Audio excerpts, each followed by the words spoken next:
అందరూ can please have your seats. So yes, ఇక ఆలస్యం చేయకుండా sir, yes, waiting for your words. అందరికీ నమస్కారం. ఈ క్షణం ఇది నా సక్సెస్ మీట్లా అనిపిస్తుంది. అలాంటి ఓవర్వెల్మింగ్గా నేను ఒక ఆనందం పొందుతున్నాను.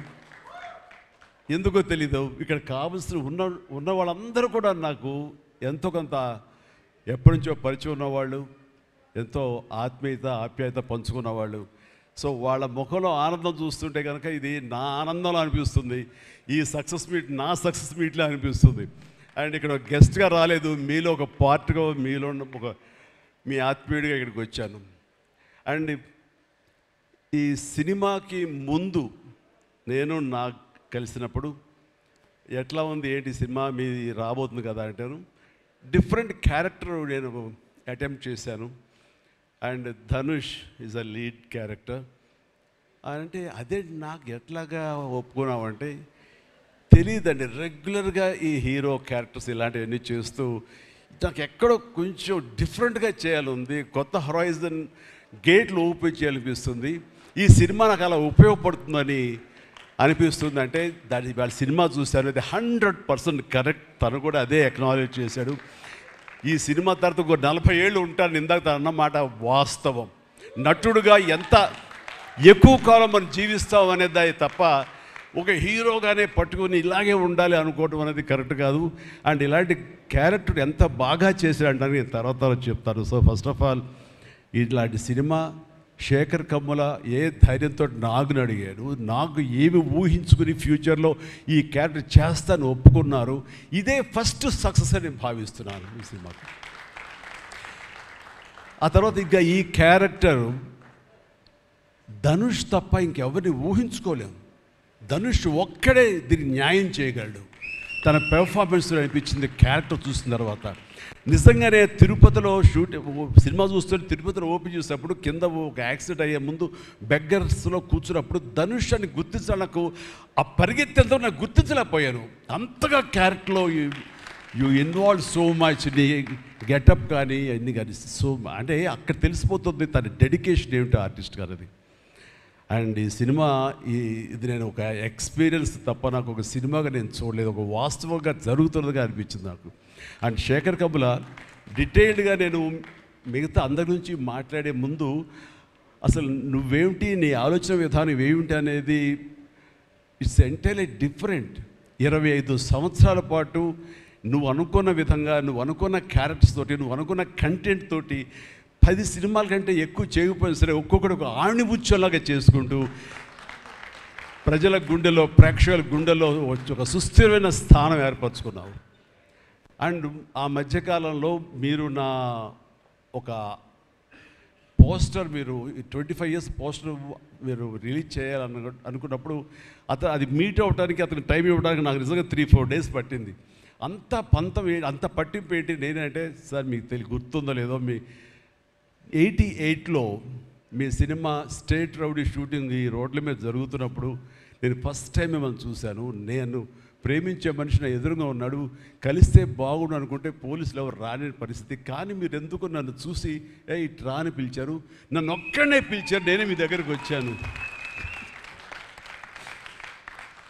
నేను ఎందుకు పిలిచానంటే అతను అందరికన్నా హైట్ ఉన్నాడు కాబట్టి ఏదో తాపత్రపడుతుంటే రమ్మని పిలిచి ఉంటాను తప్ప అతనేమనుకున్నాడంటే నా లోపల భావాలు కానివ్వండి, నేను ఆ ప్రేమ కానివ్వండి నేను వ్యక్తం చేయగలిగాను, అది కరెక్ట్గా కనెక్ట్ అయింది అని తను అనుకున్నాడు. బట్ ఏమనుకున్నా సరే వచ్చిన తర్వాత నన్ను మీట్ అయిన క్షణం ముందు వరకు భవిష్యత్తులో ఏం చేయాలో తెలియదు, ఎడ్యుకేషన్ ఉంది కాబట్టి ఎట్టెళ్ళాలో తెలియనటువంటి 17-18 years ఉంటాయి అప్పుడే అతనికి. 36 years అయిపోయింది కలిసి, ఫస్ట్ టైం కలిసి. ఆ క్షణాన నన్ను చూడగానే, నాతోటి కూర్చోగానే, నాతో మాట్లాడగానే, నేను నా షేక్ హ్యాండ్ తీసుకోగానే ఆ క్షణం డిసైడ్ అయిపోయింది. అంబిగ్యూటీ, డౌట్ లేదు, ఖచ్చితంగా నేను సినిమా ఇండస్ట్రీలో సెటిల్ అవ్వాలని ఆ రోజు నిర్ణయించుకొని తను చెప్పడం అనేది నాకు ఎల్లేని సంతోషంగా ఉంది. నేను గర్వించే, నన్ను ప్రేమించే మనిషి, నన్ను అభిమానించే మనిషి ఈ రోజున ఈ స్థాయిలో ఉండి ఇంతమంది చేత ప్రశంసలు పొందుతున్నాడంటే కనుక హ్యాట్స్ ఆఫ్. ఇది గర్వం నీవు కాదు, నీలాంటి వ్యక్తి నన్ను ఇన్స్పిరేషన్గా తీసుకుని ఇందులో ఇండస్ట్రీ వచ్చి నీ సొంత టాలెంట్ తోటి, నీ సొంత ఆలోచనతోటి, నీ కమిట్మెంట్ తోటి ఈరోజు ఈ స్థాయికి ఉన్నందుకు ఫస్ట్ ఆఫ్ ఆల్ ఈ సిల్వర్ జూబ్లీ ఇయర్ సందర్భంగా మనస్ఫూర్తిగా నా అభినందనలు మరొకసారి తెలియజేస్తాను శేఖర్ కమ్ముల, ప్లీజ్. అంటే శేఖర్ కమ్ముల సినిమాలు నేను ఎప్పుడు చూస్తూనే ఉన్నాను, అన్నీ చూస్తాను దాదాపుగా. అది వాస్తవానికి నిజానికి చాలా దగ్గరగా అనిపిస్తాయి. అంటే తన ఫస్ట్ పిక్చర్ చూస్తుంటే ఆ క్యారెక్టర్స్ ఆనందం, రూప వీళ్ళు ఎలాగ ఉన్నారు, ఇంకా ఉండుంటారు కదా అని ఆ క్యారెక్టర్స్ కనబడి తప్ప ఆ యాక్టర్లు కనపడరు. వాళ్ళ తర్వాత వచ్చిన సినిమాలు మనకు గుర్తుకు రావు, దీంతో కనెక్ట్ అవ్వదు. అలాగే ఫిదా, భానుమతి, వరుణ్, అలాగే ఈ ప్రతి సినిమాలో శ్రీరామ్, గోదావరిలో శ్రీరామ్, సీతా మహాలక్ష్మి, ఈ క్యారెక్టర్స్ కనపడతాయి. ఎందుకు చూడండి ఈ సినిమాలో కూడా ప్రతి ఒక్కరు ధనుష్ని దేవా అంటున్నారు, నా ఫ్రెండ్ ఏమో దీపక్ అంటున్నారు తప్ప పేర్లు పెట్టి ఎవరు పిలవట్లేదు, గుర్తుంచుకోవట్లేదు. గబుక్కుని దేవాను వస్తుంది. నాకు అలాగే అనిపిస్తుంది ఇప్పుడు. అంటే క్యారెక్టర్ని అంతగా ప్రొజెక్ట్ చేస్తారు. ఇంతకంటే బెస్ట్ ఎగ్జాంపుల్ లేదు. ఎప్పుడో చూసి సినిమాలకి ఆ క్యారెక్టర్స్ పేరు, నా సినిమాలో నా క్యారెక్టర్స్ నాకు పేరు గుర్తుండవు నాకు. అలాంటిది తన సినిమాలో క్యారెక్టర్స్ ఇప్పటికీ గుర్తున్నాయి నాకు. రూపా అని పేరు ఎందుకు గుర్తుందంటే అందులో తండ్రి పాత్ర మెంటల్గా రిటార్టెడ్ రూపాన్ని పిలుస్తాడు. ఆనంద్ అఫ్కోర్స్ హీరో పేరు, అది గుర్తుండిపోయింది. అట్లాగే వరుణ్ సినిమాలో ఫిదాలో భానుమతి సెపరేట్ కేజ్ అంటుంది కదా ఒక డైలాగు, సెపరేట్ పీస్ ఏదో అంటుంది, అలాగే హైబ్రిడ్ పెళ్ళి అంటుంది. అలాగా తన క్యారెక్టర్స్ గుర్తుండిపోతాయి. అది తన గొప్పతనం. అవి వాస్తవికంగా ఎక్కడో ఇంకా ఉండుంటాయి, వాళ్ళు ఎక్కడో జీవించుంటారు అన్న ఫీలింగ్ ఇస్తుంది. అలాంటి రియల్గా అతని కాన్సెప్ట్ కానీ అది చెప్పాలంటే అదొక పిచ్చి. నేను అనుకున్నది తప్ప ఇంకోలాగా కాదని. ఇందాక నాకు అన్నారు కదా, నేను మామూలుగా ఎప్పుడు నడిచి వచ్చే విధంగా నడుచుకుంటూ వస్తుంటే నాకు అలా వద్దు ప్లీజ్, దయచేసి మీరు నా క్యారెక్టర్ నడవాలి. నీ క్యారెక్టర్ నడవాలంటే ఎలా నడవాలి తెలియదు నాకు. నాకు వచ్చిన నడకే ఇది అని చెప్పి ఇందాక ఇద్దరు అనుకుంటాం. నాకు తెలిసిన నడకే ఇది కాదండి, మీ హీరోలా నడుస్తున్నారు, స్టైలిష్గా నడుస్తున్నారు.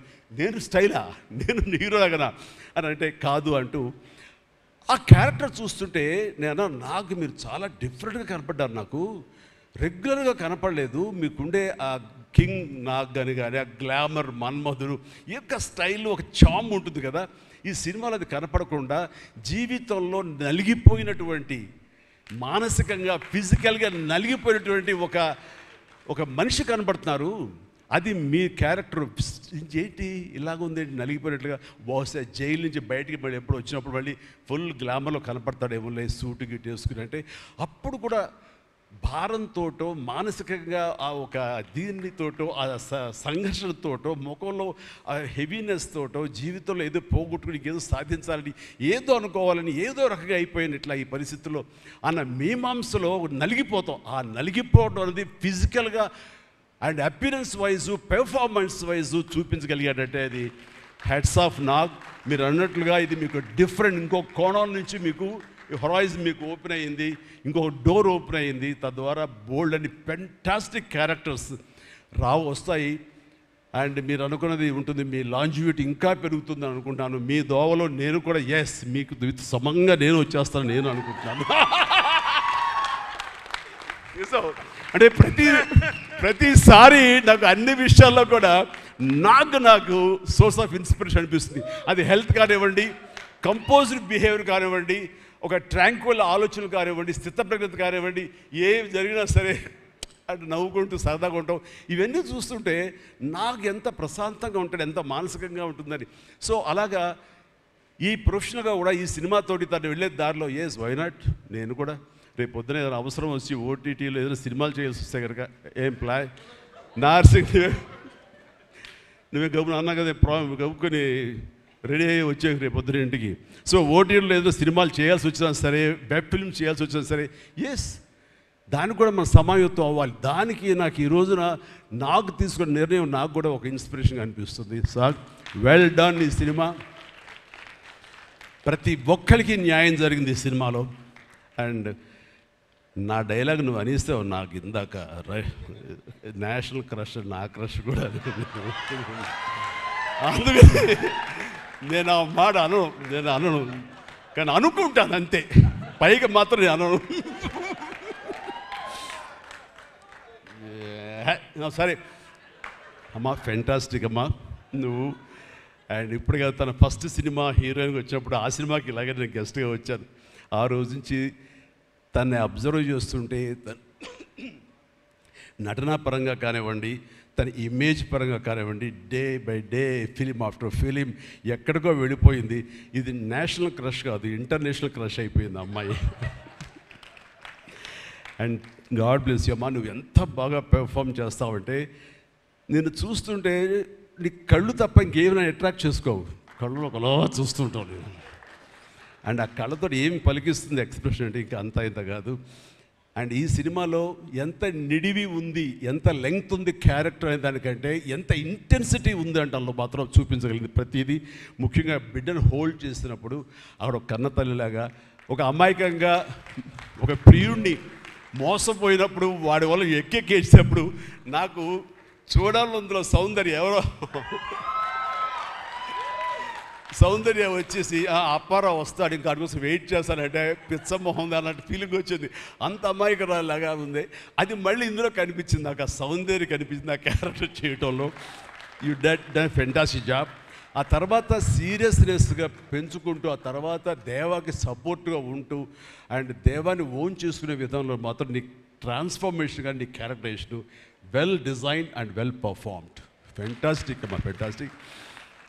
అండ్ ఇంకా మిగతా క్యారెక్టర్స్ అందరూ అన్ని రకాలుగా అన్నీ బాగా చేసినా సరే నిజంగా చెప్తాను, హృదయానికి హత్తుకుపోయిన క్యారెక్టర్ ధనుష్.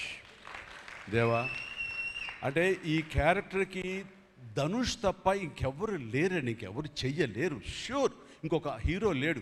అంత పెర్ఫార్మ్ ఇచ్చి హీరో ఇమేజ్ ఉండి, స్టార్ ఇమేజ్ ఉండి, అన్ని రకాల కాంబినేషన్లో ఉండి చేసే మనిషి అంటే the one and only star in India is Dhanush. ధనుష్ని మైండ్లో పెట్టుకుని ఈ క్యారెక్టర్ డిజైన్ చేసావా శేఖర్? లేదు, నీ క్యారెక్టర్కి అతను అనుకోకుండా సరిపోయాడా అని అంటే నాకు లేదు. నువ్వు ధనుష్ని దృష్టిలో పెట్టుకుని ఈ క్యారెక్టర్ డిజైన్ చేసేవేమో అనుకో అనిపిస్తుంది నాకు. ఎందుకంటే ఈయన సపోజ్ నేను చేయలేని శేఖర్, ఐ వెరీ సారీ, నా ரொம்ப బిజీగా இருக்கேன், நான் பண்ண முடியாது అని சொன்னா என்ன பண்ணுவேని? ఎవరున్నారు చేయడానికి? నన్ను అడిగితే నా వల్ల కాదు, నాకు వద్దని బాబు ఈ కష్టాలు ఇవి నాకు ఇలా ఎవరు లేరు. అంత న్యాచురల్గా ఆ క్యారెక్టర్లో ఇమిడిపోయి ఆ క్యారెక్టర్ని అంత బాగా చూపించడం అనేది ధనుష్ తప్ప ఇంకెవరు లేరు. ధనుష్ నీకు బెస్ట్ యాక్టర్ అని చాలా మామూలు అయిపోయింది. మాకు ఎప్పుడైనా వస్తే వావ్ నాకు వచ్చిందో నేషనల్ బెస్ట్ యాక్టర్ అనుకోవాలి తప్ప నేను, బట్ నీకు ఇది మామూలు అయిపోయింది. మళ్ళీ ముందస్తుగా నీకు అడ్వాన్స్గా చెప్పేస్తున్నాను, నీకు కంగ్రాట్స్, నీకు బెస్ట్ యాక్టర్ అనేది ఖచ్చితంగా రావాలి. లేకపోతే నీకు నేషనల్ అవార్డ్స్ అనేదానికి మళ్ళీ అర్థం లేదు. బట్ అది నీకు ఇది మామూలే, కానీ నీకు ఈ సినిమాకి వస్తే కనుక ఇందులో ప్రతి ఒక్కరికి ఇది గర్వకారణం. అది definite you will win. Fantastic. ఇక ప్రొడ్యూసర్స్గా మన సునీల్ ఉన్నాడు.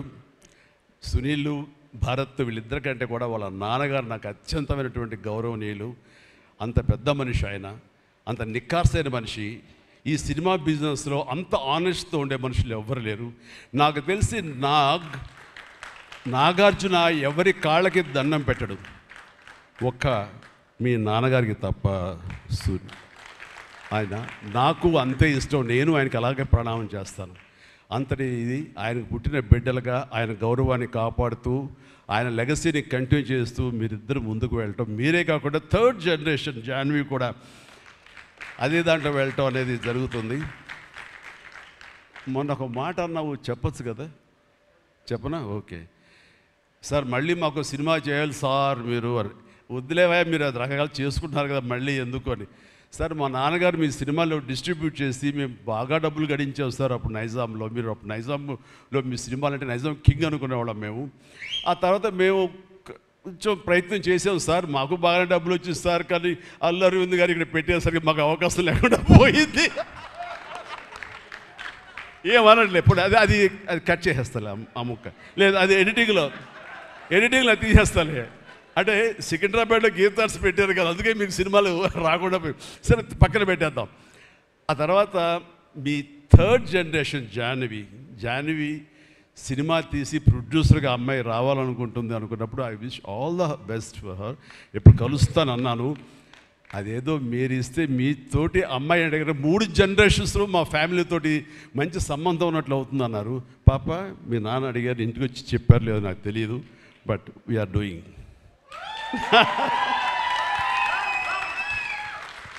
ధనుష్ చేసిన ఛాలెంజింగ్ లాంటి క్యారెక్టర్స్ వద్దమ్మా. ఫన్ ఓరియంటెడ్, మాస్ ఓరియంటెడ్, మనది సరదాగా గ్లామర్ ఇంతే. Okay, right. సో ఈ రకంగా 3వ జనరేషన్ కూడా ఎస్ ప్లీజ్ ఈ లెగసీ ఇలాగే కంటిన్యూ అవుతుండాలి, మీ ఫ్యామిలీ బాగుండాలి నాన్నగారు ఆశీస్సులతోటి. అండ్ ఇలాంటి కుబేరా సినిమాలు మరి ఎన్నో సక్సెస్ఫుల్ సినిమాలు చేయాలి. ఇందాక ధనుష్ అన్నట్లుగా మీ మొక్కల ముందు నవ్వు ఉండాలి. ఇప్పుడు నవ్వు కొంచెం ప్లీజ్. Thank you. మీరు నవ్వుతూ ఉంటేనే మా అందరికీ నవ్వు ఉంటుంది, మేము నవ్వుతూ ఉంటాం. Thank you. అండ్ మిగతా టెక్నీషియన్స్ పరంగా చూస్తే కనుక నికేత్ కెమెరామెన్ డిఓపి నేను ఎప్పుడు చూడలేదు. Hi Niketh, I haven't seen your films. I don't remember even. But the way you are presenting yourself here is very much appreciable.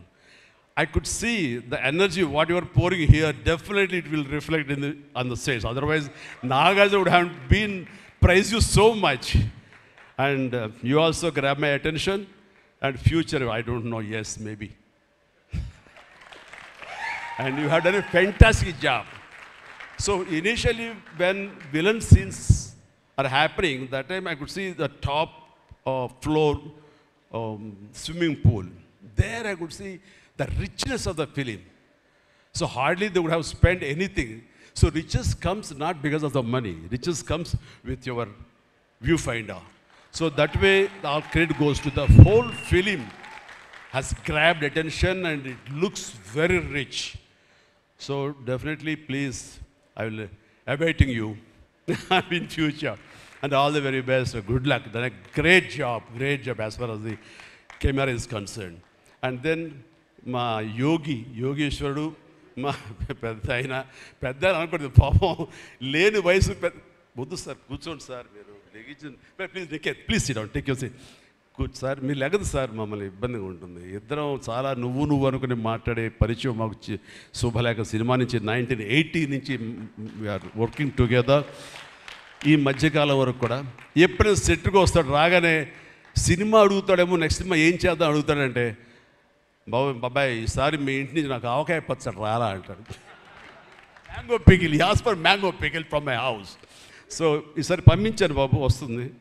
శుభం, ఫెంటాస్టిక్. నువ్వు ఈ వయసులో కూడా ఇంత బాగా పనిచేస్తున్నావు, ఇంత కష్టపడుతున్నావు అంటే కనుక అవసరమా అనిపిస్తుంది. రిటైర్ అవ్వచ్చు కదా, హ్యాపీగా రెస్ట్ తీసుకోవచ్చు కదా అని. కానీ మన సోల్స్ అవే, రిటైర్మెంట్ అది తీసుకోలేము. కష్టపడి పనిచేయటంలోనే మనకు ఆనందం ఉంటుంది, కష్టపడి పనిచేయటంలోనే ఈ ఇష్టమైన పురుషుల్లో మనం ఉంటాం. మన లాంజివిటీ ఉండాలి అంటే మనం ఇందులోనే ఉండాలి ఖచ్చితంగా. అండ్ భగవంతుడు ఇంకా సంపూర్ణ ఆయురారోగ్యాలు ఇవ్వాలి. నాన్నగారు ఆయన పనితనం నాకు గుర్తుంది, ఆయన దగ్గర కూడా పనిచేశాను నేను. అలాగే ఇప్పుడు నీతో కూడా పని కొనసాగిస్తున్నాను. అండ్ ఈ సినిమాలో నువ్వు పార్ట్ అవటం అన్నది it is great, wonderful Tharani, please. And ఇక్కడ చూస్తుంటే యంగ్స్టర్స్ ఎంత ఎంతూజియాస్టిక్గా ఉన్నారంటే, వాళ్ళందరినీ పేరున నేను పిల్లలని కానీ యంగ్స్టర్స్ అంటే ఇండస్ట్రీ ఎంత ఫ్రెష్గా, ఎంత యంగ్స్టర్స్ తోటి ఎనర్జీతో ఉంది అంటే అంత అయితే కాదు. నాకు అనిపిస్తుంది అబ్బా మన ఇండస్ట్రీ ఏమైనా ముసలిదైపోయిందా అని అనిపిస్తుంది అప్పుడప్పుడు అద్దంలో మమ్మల్ని మేము చూసుకుంటూ. కానీ ఈరోజు ఇక్కడ చూస్తుంటే కనుక ఇంతమంది యంగ్స్టర్స్ తోటి అండ్ చాలా బబ్లింగ్గా చాలా బాగుంది. ఈ ఇండస్ట్రీ కొనసాగాలి ఎలాగే అంటే కనుక మీలాంటి యంగ్స్టర్స్ రావాలి. ఇలాంటి యంగ్స్టర్స్ వల్లనే మేమంతా పుంజుకుంటాం.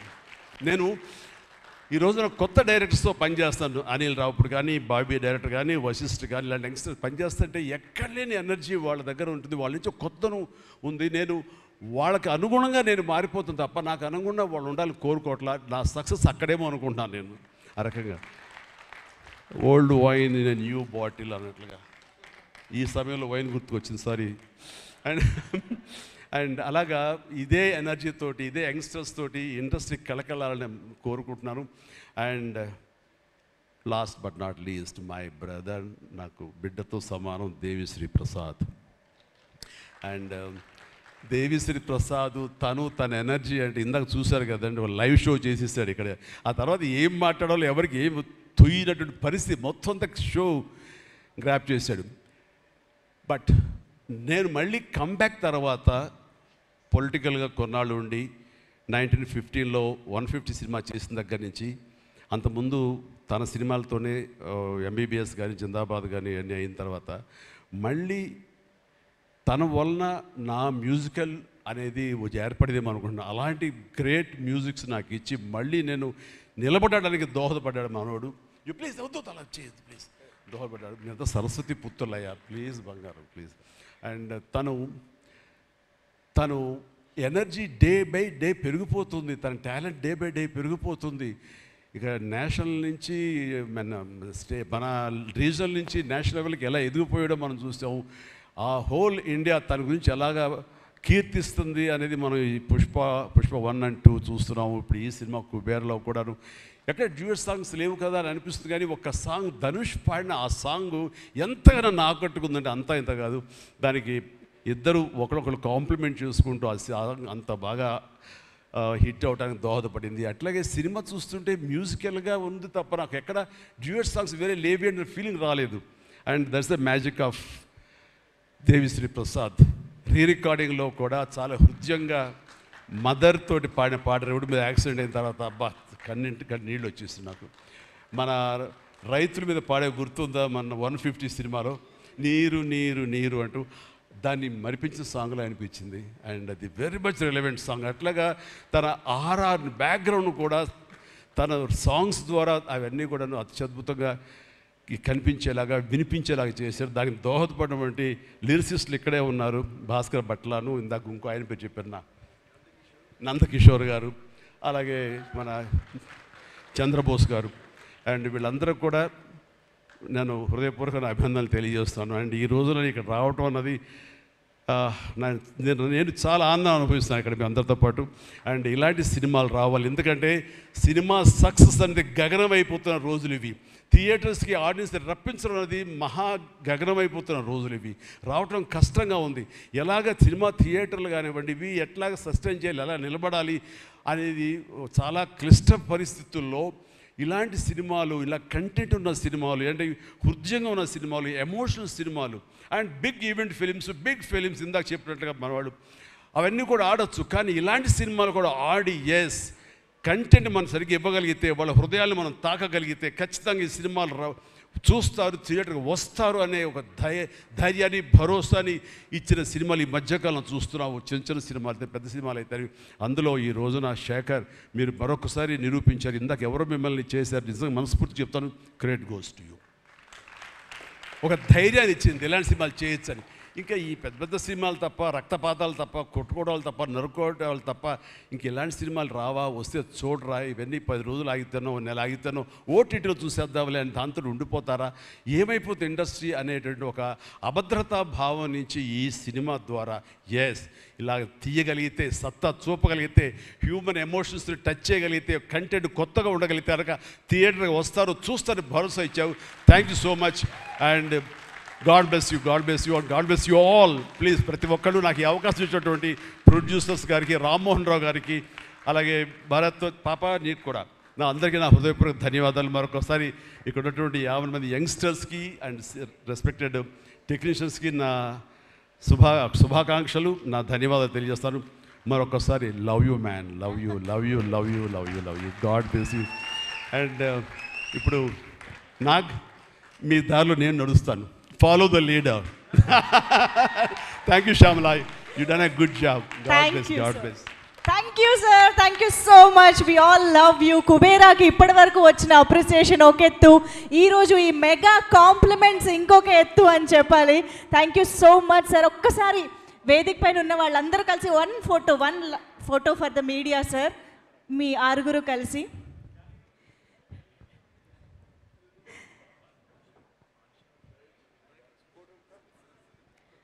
ఒక్కసారి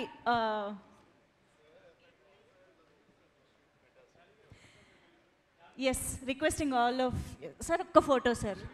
జాన్వి గారు మీరు కూడా జాయిన్ అవ్వండి ప్లీజ్. సునీల్ నారంగ్ గారు అండ్ భరత్ గారు ఒక్కసారి, రామ్మోహన్ గారు సార్ ప్లీజ్.